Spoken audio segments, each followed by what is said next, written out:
Alhamdulillah, sampainya kita di bulan Ramadan ini tidak lain dan tidak bukan bahwa salah satu doa kita diijabah oleh Allah Subhanahu wa taala. Dari bulan Rajab kemarin kita sudah meminta kepada Allah, Allahumma barik lana fi Rajab wa Sha'ban wa ballighna Ramadan. Ya Allah, berikan kami berkah pada bulan Rajab, bulan Sha'ban. Panjangkan umur kami agar kami bisa berjumpa dan beribadah pada bulan Ramadan. Alhamdulillah, Allah berkenankan kita berjumpa dengan bulan dan agungnya dan mulia ini. Orang-orang tua kita dulu, para alim ulama, menggambarkan bahwa puasa Ramadan itu ibarat sekolah. Jadi kalau sekolah maka butuh yang namanya persiapan. Nanti setelah selesai sekolah akan diharapkan orang yang lulusan dari sekolah ini sudah teruji, sudah mempunyai skill dan mempunyai keterampilan. Kalau Ramadan itu digambarkan sebagai sekolah, lalu pelajaran-pelajaran apa yang bisa kita ambil pada bulan suci Ramadan ini? Pertama, Ramadan ini dengan ibadah puasa kita merasakan betul pengawasan Allah Subhanahu wa taala. Nanti sholat Jumat yang kita laksanakan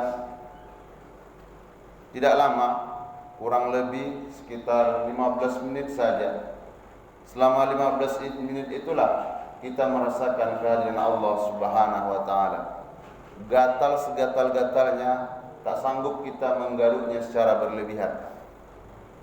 Tapi untuk bulan Ramadan, puasa Ramadan, kita merasakan kehadiran Allah Subhanahu wa taala itu minimal min tulu'il fajri, dari terbitnya fajar jam 5:05 tadi sampai kapan? Ila ghurubis syamsi, sampai tenggelamnya matahari.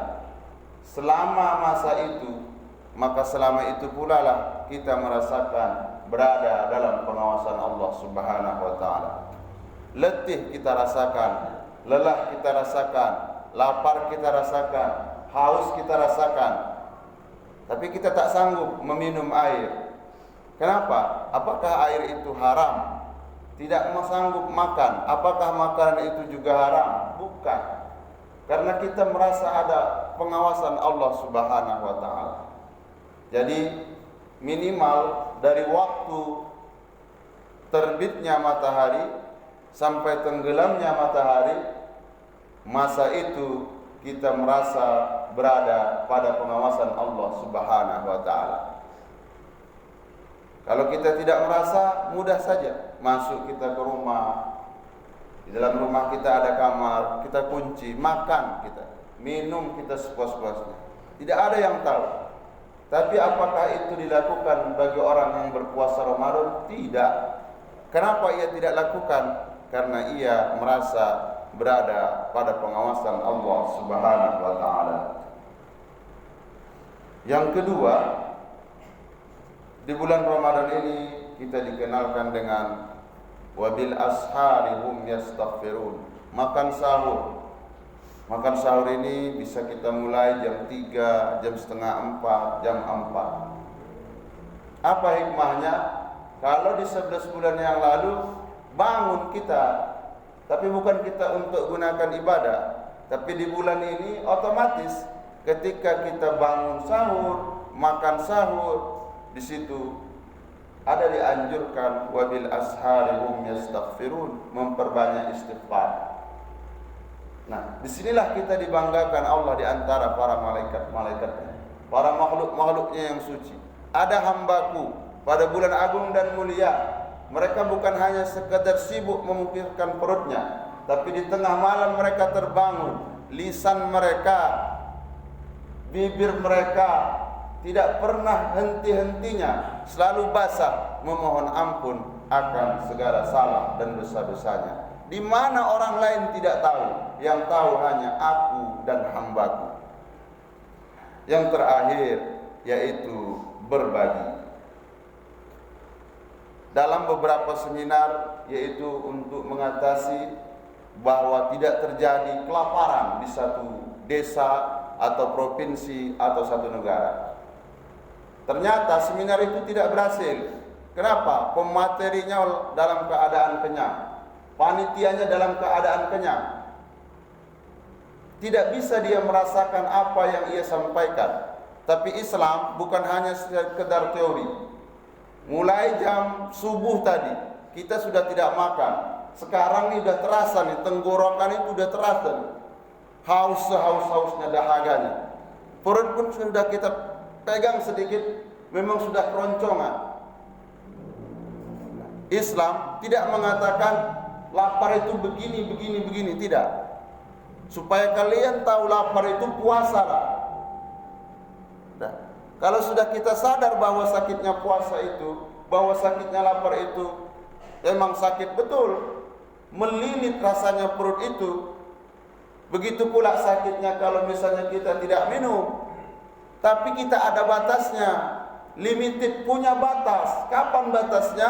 Nanti azan maghrib, Allahu Akbar. Minuman bukan hanya satu macam, makanan bukan hanya satu macam, tapi kita sanggup tidak menghabiskannya, tak sanggup. Setelah diminum teh manis 1 gelas, dimakan 2 butir atau 3 butir kurma, hilang semuanya. Kita laparnya berbatas. Tapi orang-orang yang tidak mampu, orang-orang yang lemah dari faktor ekonomi, mereka yang ditinggal ayah ibunya, mereka yang lahir dalam keadaan ekonomi kelas menengah ke bawah, di bawah garis kemiskinan, melapar mereka tidak terbatas. Andai maghrib nanti mereka tidak dapat, tidak ada jaminan besok subuh mereka bisa makan. Kenapa? Karena yang dimakan itu tidak ada. Lalu Islam mengajarkan, belum sempurna iman kamu. Kapan? Kalau kamu sanggup tidur pulas di kasur empuk, sementara tetanggamu tidak bisa tidur, bukan karena di kasur empuk, tapi perutnya belum diisi makanan. Islam tidak butuh teori, diajarkannya prakteknya seperti ini. Rasanya lapar itu seperti ini, rasanya tak makan itu seperti ini, rasanya haus tak minum haus seperti ini. Tapi kalau seperti ini pun tak mau berbagi, lalu dengan pelajaran apa lagi? Harus kita dibimbing agar bisa berbagi kepada yang lemah, lebih-lebih yang lemah dari faktor ekonomi. Mudah-mudahan Ramadan ini memang betul-betul sekolah.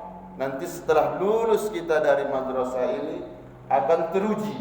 Pertama, pengawasannya, kita berada dalam pengawasan Allah Subhanahu wa taala. Yang kedua, istighfarnya terus terjaga. Yang ketiga, berbagi. Kita tidak punya konsep cara untuk berbagi kalau kita tidak pernah merasakan lapar. Fa'tabiru ya ulil albab la'allakum tuflihun.